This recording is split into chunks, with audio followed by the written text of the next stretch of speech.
اور اعجاز الحسن صاحب تنہا ہو گئے ہیں۔ پہلے اجلاس میں انہوں نے مظاہر علی نقوی کے حق میں ووٹ ڈالا تھا، اب انہوں نے مظاہر علی نقوی کے خلاف ووٹ ڈالا ہے۔ کل مولانا فضل الرحمان نے انہیں بچہ قرار دیا تھا، تو آج انہوں نے ان کو مدرسے میں جانے کا مشورہ دے دیا ہے۔ سینٹرل ایگزیکٹو آصف زرداری کے کنٹرول میں ہے، بلاول کے کنٹرول میں نہیں ہے۔ بلاول سب سے زیادہ تنگ تو آصف زرداری سے ہیں، نواز شریف سے ان کو کیا تنگی ہے؟ تھوڑے فرسٹریٹڈ ہیں بلاول اس وقت، وہ اکیلے ہی ملک کا سیاسی درجہ حرارت گرم کرنے کی کوشش کر رہے ہیں، کوئی انہیں جواب نہیں دے رہا۔ السلام علیکم، میں ہوں صوبیہ اشرف، پروگرام اندر کی بات کے ساتھ مزمل سور وردی کے ساتھ آج ہم اندر کی خبریں لے کے آپ کی خدمت میں حاضر ہیں۔ آج کی بڑی بڑی اندر کی خبریں مزمل صاحب سے جانتے ہیں۔ السلام علیکم مزمل صاحب۔ السلام علیکم جی، کیا حال ہے؟ ٹھیک ٹھاک ہیں؟ اللہ کا شکر ہے۔ مزمل صاحب، آج آپ کی خبروں کی پٹوری میں پہلے تو یہ بتائیں کہ آج جو سپریم جوڈیشل کونسل نے دوبارہ شوکاز نوٹس جاری کر دیا ہے، لیکن اب جو ہے وہ 4/1 سے شوکاز نوٹس جاری ہوا ہے، پہلے جو تھا وہ 3/2 سے جاری کیا گیا تھا، تو آگے کیا ہوگا؟ دیکھیں، انٹرسٹنگ بات یہ ہے کہ chief justice Lahore high court Amir Bhatti صاحب نے اپنی رائے تبدیل کی ہے مظاہر علی نقوی کے بارے میں۔ پہلے شوکاز پر مظاہر علی نقوی صاحب کے بارے میں امیر بھٹی صاحب نے یہ کہا تھا کہ ان کو شوکاز نہیں ہونا چاہیے، اور وہ اعجاز الحسن صاحب کے ساتھ کھڑے نظر آئے تھے۔ لیکن اب جو اجلاس ہے اس میں انہوں نے اعجاز الحسن صاحب کو چھوڑ کے قاضی فائز عیسیٰ کے ساتھ کھڑے ہو گئے ہیں، اور اعجاز الحسن صاحب تنہا ہو گئے ہیں سپریم جوڈیشل کونسل میں۔ فیصلہ 4/1 سے آیا ہے۔ اب امیر بھٹی صاحب نے اپنی رائے کیوں تبدیل کی ہے؟ امیر بھٹی صاحب تو عمر عطا بندیال اور ہم خیال بینچ کے ہم نوا سمجھے جاتے تھے، اور وہ تو آپ کو پتہ ہے ان کے داماد پی ٹی آئی میں تھے، اور بڑا سہولت کاری رہی ہے تحریک انصاف کی لاہور ہائی کورٹ سے۔ تو یکدم امیر کیا بھٹی یہ صاحب شواہد کی روشنی میں انہوں نے رائے تبدیل کی ہے؟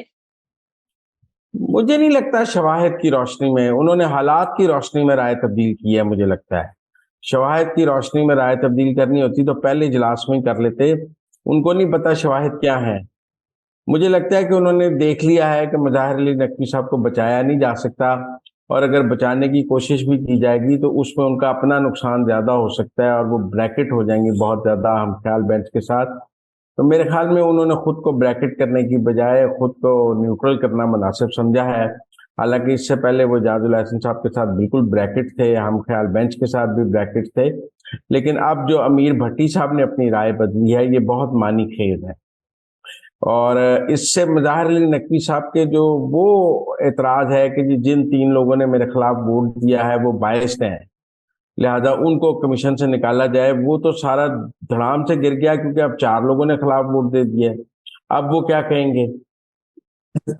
تو اس لیے جو امیر بھٹی صاحب نے جو رائے بدلی ہے یہ مظاہر علی نقوی صاحب کے تابوت میں آخری کیل ہے۔ ان کو جو بچنے بچنے کا آگے سپریم کورٹ کو راستہ تھا بھی، وہ امیر بھٹی صاحب نے بند کیا ہے یہ ووٹ ان کے خلاف ڈال کے۔ یعنی سیاسی میدان کے درجہ حرارت کو مد نظر رکھتے ہوئے انہوں نے سمجھداری کا مظاہرہ کیا؟ یہ مجھے نہیں پتا انہوں نے سمجھداری کا مظاہرہ کیا ہے، بیوقوفی کا مظاہرہ کیا ہے، بہرحال انہوں نے اپنی رائے تبدیل کی ہے، اور پہلے اجلاس میں انہوں نے مظاہر علی نقوی کے حق میں ووٹ ڈالا تھا، اب انہوں نے مظاہر علی نقوی کے خلاف ووٹ ڈالا ہے۔ یہ رائے انہوں نے تمام جو ان کے خلاف شکایت کنندگان تھے ان کو ان کے ثبوت دیکھنے کے بعد بدلی ہے، حالات کی وجہ سے بدلی ہے، یا انہوں نے ہوا کا رخ دیکھ کے بدلی ہے، یا وہ کچھ نوشتہ دیوار انہوں نے پڑھ لیا ہے۔ یہ تو امیر بھٹی صاحب بھی بہتر جواب دے سکتے ہیں، لیکن ان کی رائے بدلنے نے مظاہر علی پر نقوی مزمل کے صاحب، آخری کی ثابت کی۔ اس صورتحال میں جسٹس مظاہر علی اکبر نقوی کے پاس کیا راستہ باقی رہ جاتا ہے؟ پہلے تو انہوں نے 14 دن کے بعد جو ہے وہ ان کے پاس اعتراضات کی عزت، صورت میں جواب جمع کرا دیا تھا، اب تو وہ اعتراضات نہیں لگا سکیں گے، تو کون سا قانونی پہلو وہ اختیار کریں گے؟ دیکھیں انہوں نے سپریم کورٹ میں پٹیشن کی ہوئی ہے، ان کو تو ایک ہی ہے کہ ان کی وہ پٹیشن ہم خیال بینچ کے سامنے لگا دی جائے۔ اگر وہ پٹیشن ہم خیال بینچ کے سامنے لگا دی جائے تو وہ ہم خیال بینچ ان کے حق میں رائے دے دے گا اور وہ بچ جائیں گے، اور اگر وہ پٹیشن ہم خیال بینچ کے آگے نہ لگے اور وہ لگ جائے منصور علی شاہ کے پاس، لگ جائے اور دوسرے سینئر ججز کے پاس، تو پھر تو اطہر منیلا کے پاس، تو پھر تو مظاہر علی نقوی کے بچنے کا کوئی چانس نہیں ہے۔ वो इस कोटेशन को उठा के रद्दी की टोकरी में फेंक देंगे, पहली समात पर ही मुस्तरद कर देंगे कि ये आप क्या बात कर रहे हैं। लिहाजा मैं समझता हूं कि उनका तो एक ही रहा है कि उनके लिए जो पहले एक दफा जब उनके खिलाफ रेफरेंस आया था तो आसिफ सईद खोसा को जबरदस्ती रिक्यूज करा लिया गया था, अब भी वो समझते हैं कि उनके लिए हम ख्याल बेंच बना के उनको बचा लिया जाए, जो मुमकिन नहीं है मौजूदा हालात के तनाजुर में कि हम ख्याल बेंच को उनका केस लग जाए। केस सीनियर जजेस को लगेगा और सीनियर जजेस की राय मज़ाहिर नकवी के खिलाफ है। ओवरऑल सुप्रीम जुडिशल काउंसिल के अलावा भी सुप्रीम कोर्ट में सीनियर जजेस की राय मज़ाहिर नकवी के खिलाफ। ठीक हो गया, यानी मुदम्मिल साहब मामला मजीद संगीन हो गया। अच्छा मुदम्मिल साहब, दूसरी बड़ी अंदर की खबर, बिलावल भुट्टो ने कहा है कि बुजुर्गों को सियासत से रिटायर हो जाना चाहिए और उनको दुआ करनी चाहिए या किसी मदरसे में जाके अपनी खिदमत सर अंजाम देनी चाहिए। तो ये वो क्यों बार बार बुजुर्गों का नाम क्यों ले रहे हैं? क्या वो नवाज शरीफ और शहबाज शरीफ को कह रहे हैं? नहीं, अब मदरसे में तो नहीं जाना ना नवाज शरीफ और शहबाज शरीफ में, फिर तो मौलाना फजलुर रहमान को कह रहे हैं। आप समझे ना, कल मौलाना फजलुर रहमान ने उन्हें बच्चा करार दिया था, तो आज उन्होंने उनको मदरसे में जाने का मशवरा दे दिया है कि वो मदरसे में जाके पढ़ाना शुरू कर दें। और बुजुर्गों में यकीनन वो नवाज शरीफ शहबाज शरीफ की बात कर रहे हैं, लेकिन दूसरी तरफ का मौकफ है कि शायद वो आसिफ जरदारी को कह रहे हैं। देखिए, इस वक्त उनका तनाज़ा नवाज शरीफ और शहबाज शरीफ और मौलाना फजलुर रहमान से ज्यादा आसिफ जरदारी के साथ है। उन्होंने 90 दिन में इंतखाबात का मुतालबा किया, सेंट्रल एग्जेक्टिव ने, पीपल्स पार्टी की सेंट्रल एग्जेक्टिव ने उनका ये मुतालबा मुस्तरद करके इसका मैंडेट आसिफ जरदारी साहब को दे दिया और उनकी बोलती बंद करा दी। अभी तक तो सेंट्रल एग्जेक्टिव आसिफ जरदारी के कंट्रोल में है, बिलावल के कंट्रोल में नहीं है। जो पीपल्स पार्टी के अंकल्स हैं, बुजुर्ग हैं, जो जो लोग पीपल्स पार्टी की सेंट्रल एग्जेक्टिव में बैठे हैं, उनका वोट आसिफ जरदारी के पास है, बिलावल के पास नहीं है। तो मेरे ख्याल में बिलावल सबसे ज्यादा तंग तो आसिफ जरदारी से है, नवाज शरीफ से उनको क्या तंगी है। फिर अगर ये बात है कि अब बिलावल ये समझते हैं कि बुजुर्गों को रिटायर हो जाना चाहिए, तो वो उनके सामने बीजेपी नरेंद्र मोदी का मॉडल सामने है। नरेंद्र मोदी ने पिछले इंतखाब में एक उम्र की हद रख दी थी कि इस उम्र से ज्यादा के जो लोग हैं उनको टिकट नहीं दिया जाएगा। उसमें एल के अडवाणी को भी टिकट नहीं मिला था। बहुत सारे सीनियर जो बीजेपी के लीडर थे, बुजुर्ग थे, उनको टिकट नहीं दिए कि अब आप ओवर एज हो गए हैं। तो जरा बिलावल साहब अपनी पार्टी में कोई ओवर एज अपनी पार्टी में कोई रखते हैं कि जी 70 साल उम्र है, 65 साल उम्र है, 60 साल उम्र है, कि मैं इससे उम्र ऊपर के लोगों को टिकट नहीं दूंगा, तो हम फिर कहेंगे कि जी बाकी सियासी जमातों को भी ऐसा करना चाहिए।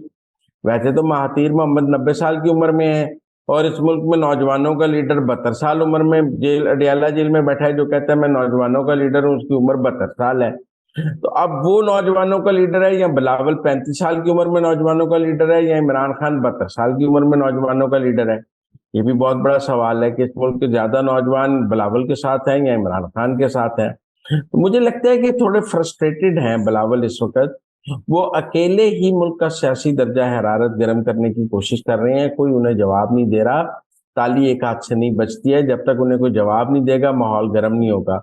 वो अकेले रोज बयान देते हैं, कोई उनको जवाब नहीं देता, वो बात ठंडी हो जाती है। जब तक आगे से जवाब नहीं आएगा, माहौल गर्म नहीं होगा। तो मुझे लगता है कि बिलावल को जब जो सब ने इग्नोर करने का फैसला किया है, ये बिलावल के लिए ज्यादा फ्रस्ट्रेटिंग है। देखिए, अगर जवाब आएगा तो फिर जवाब शुरू हो जाएगा। लेकिन अगर नून लीग बिलावल को जवाब नहीं दे रही, अगर फजलुर रहमान बिलावल को जवाब नहीं दे रहा, अगर पीटीआई बिलावल को जवाब नहीं दे रही, तो बिलावल अकेले क्या शोर मचाएंगे।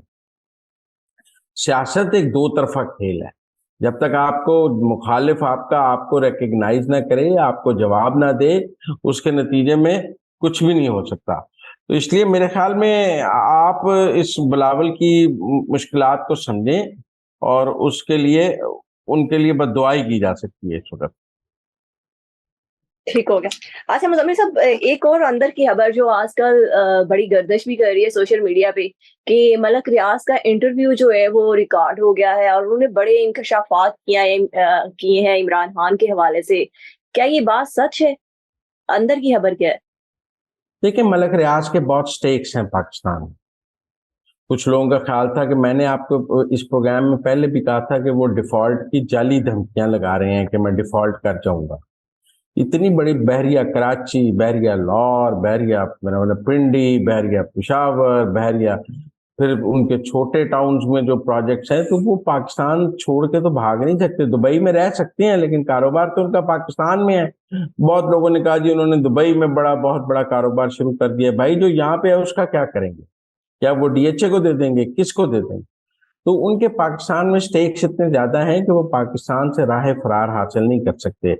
वो हमेशा एस्टेब्लिशमेंट के साथ रहे हैं। ये पहली दफा फैज के चक्कर में और बाजवे के चक्कर में वो एस्टेब्लिशमेंट से दूर हो गए हैं और उनके लिए मसाइल पैदा हो गए हैं। और मौजूदा army chief general Asim Munir उनसे बात करने के लिए तैयार नहीं है। अब उनका डीएचए वैली का भी केस है, जिसमें बहुत सारे मुतासरीन हैं जिनके उन्होंने पैसे देने हैं। फिर 190 मिलियन पाउंड का भी है। मेरे ख्याल में वो इंटरव्यू भी देंगे और हुकूमत पाकिस्तान को पैसे भी देंगे।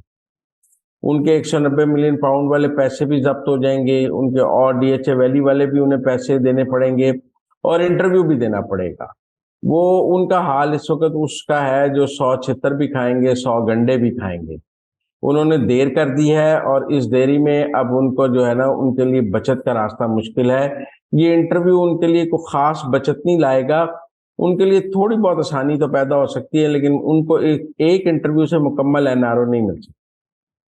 मुज़म्मिल साहब, आपने कहा कि इंटरव्यू नागज़ीर है, यानी हर सूरत में होगा। तो क्या हो गया हुआ है या अभी होना है? अभी होना है, अभी तो दर्जा हरारत बनाया जा रहा है। ऐसे इंटरव्यूज रिकॉर्ड करके नहीं रखे जा सकते। ऐसे इंटरव्यूज ऐसे अगर रिकॉर्ड हो इंटरव्यूज़ तो पहले फिर बयानिया बनाया जाता है। उनके लिए पहले माहौल बनाया जाता है, फिर माहौल के बाद चेक किया जाता है कि नब्ज क्या है। अब देखिए ना, अब जो इंटरव्यूज भी आए हैं उनके बारे में 8-10 दिन 15 दिन पहले गुफ्तगू शुरू हो जाती है। जब गुफ्तगू शुरू होती है फिर एक राय अम्मा बन जाती है, फिर उसके बाद इंटरव्यू आता है। अभी मलक रियाज के इंटरव्यू की ये राय अम्मा हमवार की जा रही है, अभी रिकॉर्ड नहीं हुआ। अच्छा, मलक रियाज साहब के इंटरव्यू के अलावा कुछ और नई ऑडियोज़ और वीडियोज़ भी लीक हो रही हैं। अब क्या रह गया है? तब खावर मानिका के इंटरव्यू, एक किताब आ रही है इसकी इस्लामाबाद में 2 दिन बाद 3 दिन बाद जो है वो ओपनिंग है। वो एक मॉडल हाजरा की जो जिसके इमरान खान से ताल्लुकात हैं, उसमें इमरान खान की सेक्स लाइफ के ऊपर कुछ सुना है, 2 चैप्टर्स हैं। वो किताब की बहुत बाज़गश्त है। अभी ऑडियो वीडियोस की बात नहीं है, अभी तो सुना है कि वो हाजरा की किताब जो है वो कोई तहलका लाई। Thank you so much Muzammil साहब कि आपने हमें अंदर की खबरों से बाखबर किया। इसके साथ ही हमें इजाज़त दें। अल्लाह हाफ़िज़।